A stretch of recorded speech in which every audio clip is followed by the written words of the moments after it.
Hello दोस्तों, आप सभी को गुलाब जामुन जैसी मीठी मीठी नमस्कार। और उसी के साथ आप लोगों का स्वागत है आईपीओ के लव ट्रायंगल शो में। एक और एसएमई आईपीओ पैरामेट्रिक्स टेक्नोलॉजीज लेके आ रहा है अपना जी आईपीओ। यहाँ पर हम आज इस रिव्यू वीडियो में इस कंपनी का पूरा कच्चा चिट्ठा खोलने वाले, बेसिक से लेके एडवांस तक। और काफी ज्यादा मजा आपको इस आईपीओ में स्टडी करने में आएगा, क्योंकि कुछ इंटरेस्टिंग पॉइंट्स हमें यहाँ पर देखने को मिलने वाले हैं।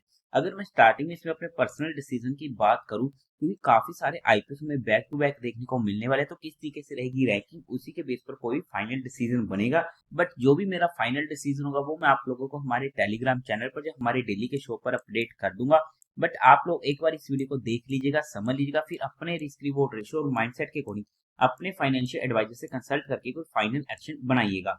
उसी के साथ साथ आप लोगों को म्यूचुअल फंड में या इंश्योरेंस सेगमेंट में किसी भी तरीके की कोई भी हेल्प की रिक्वायरमेंट है, जहां आप लोग चाहते हो कि being a mutual fund distributor हम आपका पैसा मैनेज करने में आपकी हेल्प करें, चाहे वो SIP हो, STP हो, या SWP हो, या बूस्टर STP हो, या लमसम अमाउंट हो, तो आपको डिस्क्रिप्शन में मेरा फोन नंबर मिल जाएगा, आप मुझसे कांटेक्ट कर सकते हैं।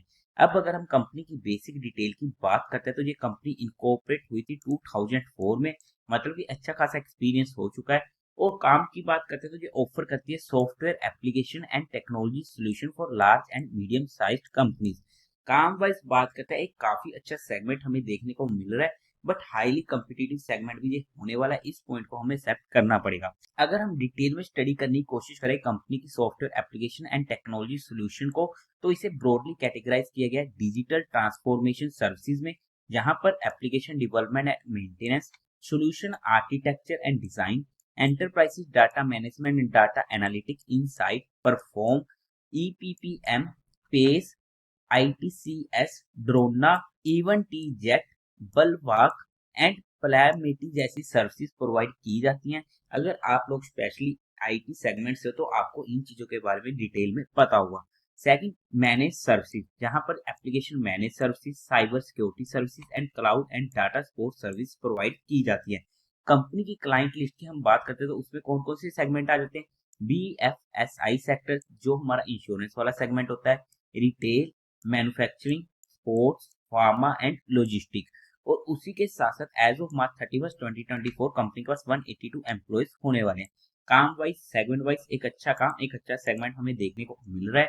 कंपनी के कुछ इंटरनल रिस्क फैक्टर की बात करते हैं, तो वो आप इनके DRXP में स्टडी कर सकते हो। वहां पर काफी सारे इंपॉर्टेंट पॉइंट्स हमें देखने को मिलने वाले हैं। एक दो इंपॉर्टेंट पॉइंट की कंपनी के ऊपर या डायरेक्टर के ऊपर और प्रमोटर्स के ऊपर कुछ लिटिगेशन चल रही हैं। और उसके अलावा जैसे कि ये टेक्नोलॉजी वाला सेगमेंट होने वाला है, और प्रॉपरली टेक्नोलॉजी के साथ अपने आप को डेवलप करना एक इम्पोर्टेंट पॉइंट होता है। वहां पर किसी भी तरीके की दिक्कत आती है, तो कंपनी के ऊपर उसका सीधा सीधा इम्पैक्ट हमें देखने को मिल सकता है। अब अगर हम बात करते हैं कंपनी के टेंटेटिव टाइम टेबल की, तो ये IPO ओपन होने वाला है 27 अगस्त को, क्लोज होगा 30 अगस्त को, अलॉटमेंट होगी 2 सितंबर को, रिफंड मिलने शुरू हो जाएंगे 3 सितंबर से, आपके अकाउंट में क्रेडिट हो जाएंगे शेयर फ्लोटर 3 सितंबर को, और टेंटेटिव लिस्टिंग डेट होने वाले 4 सितंबर की। फेस वैल्यू रहेगी 10 रुपीज पर शेयर की, प्राइस होने वाला 110 रुपीज पर शेयर का, लोड साइज होगा 1200 शेयर का, टोटल इशू साइज है 33.84 करोड़ का, जिसमें से फ्रेश इशू रहेगा 30.35 करोड़ का, एंड OFS रहेगा बाकी रिमेनिंग 3.5 करोड़ का। NSE के SME पोर्टल पर ये IPO लिस्ट होने वाला है। कोटा की बात करते हैं, तो रिटेल कैटेगरी में 50% का और HNE में 50% का होने वाला है। लोड साइज में रिटेल कैटेगरी में एक लोड पड़ेगा 1200 शेयर का, जिसकी अमाउंट पड़ेगी 1,32,000 रुपीज की। HNI कैटेगरी में मिनिमम 2 लोड्स के लिए अप्लाई करना पड़ेगा, जिसकी मिनिमम अमाउंट पड़ेगी 2,64,000 रुपीज की। कंपनी के प्रमोटर्स की बात करते हैं, तो वहां पर मुकेश केशुभाई तुमार, बावना मुकेश केशुभाई तुमार कंपनी के प्रमोटर होने वाले हैं। प्री इश्यू होल्डिंग की 75.46% की, जो पोस्ट इश्यू हो जाएगी 54.74% की, काफी ज्यादा कम हो जाएगी प्रमोटर्स की होल्डिंग, जो हमारे लिए एक नेगेटिव पॉइंट हो जाता है। अब अगर हम बात करते हैं कंपनी के मेन मुद्दे की, यानी कि कंपनी के फाइनेंशियल की, तो वहां पर भी हमें काफी दिक्कतें देखने को मिली हैं। सबसे पहले टोटल असेट 2022 में थे 30.62 करोड़ के, जो इंक्रीज होते थे 2024 तक पहुंच गए 33.54 करोड़ के, जहां पर इंक्रीज फिर डिक्रीज हमें देखने को मिला है, बट ज्यादा ग्रोथ देखने को नहीं मिली, एक डिसेंट और स्टेबल सी ग्रोथ देखने को मिल रही है। रेवेन्यू 2022 में था 28 करोड़ का, 2023 में 33 करोड़ का, एंड 2024 में फिर से डिप देखने को मिला और 28.59 करोड़ का। मतलब कि जहां पर 2022 से 2024 में हमें कोई ग्रोथ देखने को नहीं मिल रही है, जो हमारे लिए एक नेगेटिव पॉइंट हो जाता है। प्रॉफिट आफ्टर टैक्स 2022 में था 6.78 करोड़ का, 2023 में 7 करोड़ का, बट 2024 में अच्छा खासा डिप देखने को मिला 42% के करीब का और 4.1 करोड़ का ही रह चुका था। और 2022 के प्रॉफिट से भी हमें यहाँ पर और भी ज्यादा कम प्रॉफिट देखने को मिल रहा है, जो इन अदर हमारे पास नेगेटिव पॉइंट हो जाता है। नेटवर्थ की बात करते हैं 30 करोड़ की, रिजर्व एंड सरप्लस में 21.55 करोड़ का कैश अवेलेबल है। ओवरऑल में अगर हम फाइनेंशियल की बात करते हैं तो ऑब्वियसली यहाँ पर फाइनेंशियल में हमें काफी ज्यादा दिक्कतें देखने को मिल रही है। तो इस कंपनी के फाइनेंशियल अच्छे तो होने वाले नहीं है, बट हाँ काफी दिक्कतें होने वाली हैं, जिसकी वजह से इस कंपनी के फाइनेंशियल्स को थोड़ा सा नेगेटिव साइड लेके चलेंगे। क्या बिल्कुल ही खराब बोलेंगे? बिल्कुल खराब नहीं बोल रहा, क्योंकि कंपनी अभी भी प्रॉफिट में बनी हुई है। अब अगर हम बात करते हैं कंपनी के ऑब्जेक्टिव की, तो वहां पर सबसे पहले इनको कैपिटल एक्सपेंडिचर की रिक्वायरमेंट है फॉर बिल्डिंग इंफ्रास्ट्रक्चर। सेकंड, इनको इन्वेस्टमेंट करनी है in suite of accelerator to exchange the services offering.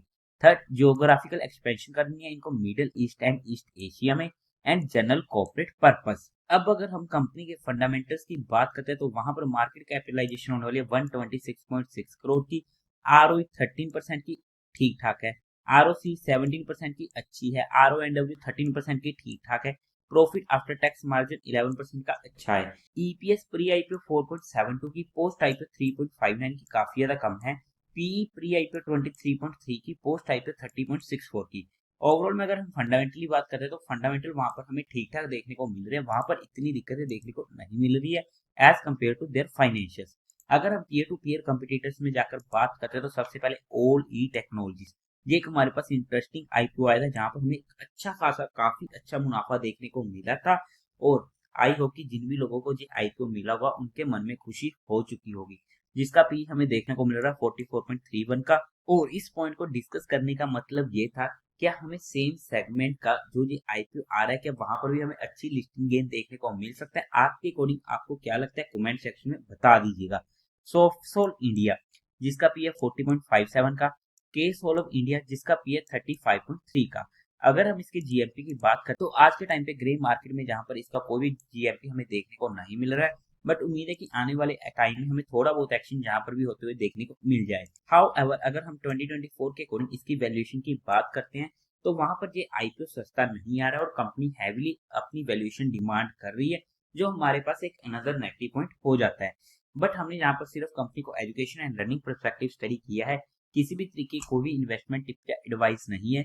फिर भी आप लोगों को कोई भी काम करना हो या कोई भी एक्शन लेना हो तो एक बार अपने फाइनेंशियल एडवाइजर से कंसल्ट करके कीजिएगा। तो देवी और सज्जनों, उम्मीद है आप लोगों को ये वीडियो अच्छी लगी होगी, तो इस वीडियो को लाइक कीजिएगा, शेयर कीजिएगा और साथ ही साथ चैनल को सब्सक्राइब करें। हर हर महादेव।